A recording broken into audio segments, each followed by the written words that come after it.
The nation's third largest health insurer is bailing out of Obamacare. We reported earlier this month that Aetna was considering the move, and now it's official.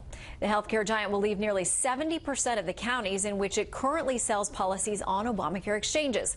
Let's get more now from Fox Business Network's Trish Regan. Good evening, Trish. All right, tell us, why is Aetna getting out? Well, because the economics don't make any sense, Shannon. I mean, think about it. They've got all these people that are applying for insurance, many of whom really need the insurance because they are sick.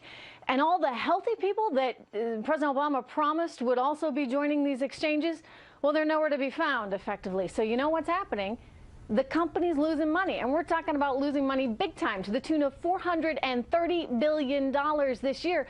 So Aetna is making a rational business decision, and it's saying, we can't do this, we got to get out.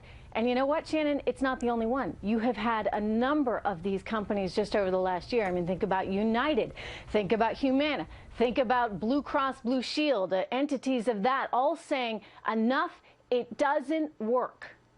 All right, with that in mind, Trish, what does the future look like if all these companies are getting out?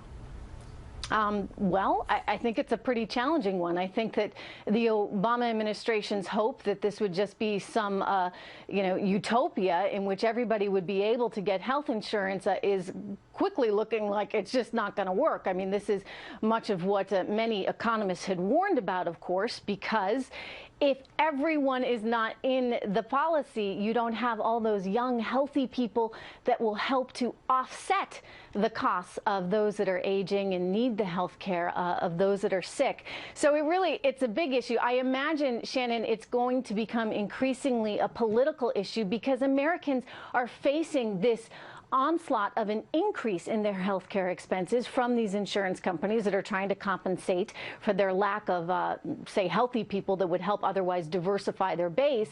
And so you have, for example, Senator McCain out today with some scathing commentary on Obamacare. And I'm going to share with you part of that because he's saying, look, there are thousands of people now in Arizona that will have no option.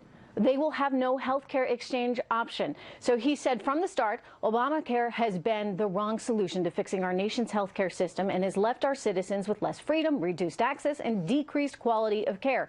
It's past time Obamacare supporters wake up to this fact and restore Americans' right to choose the health care that works for them and their families. I mean, the reality is, I think everybody's intention is in the right place, Shannon. We want to make sure people have access to health care, but it's becoming increasingly clear this isn't the way.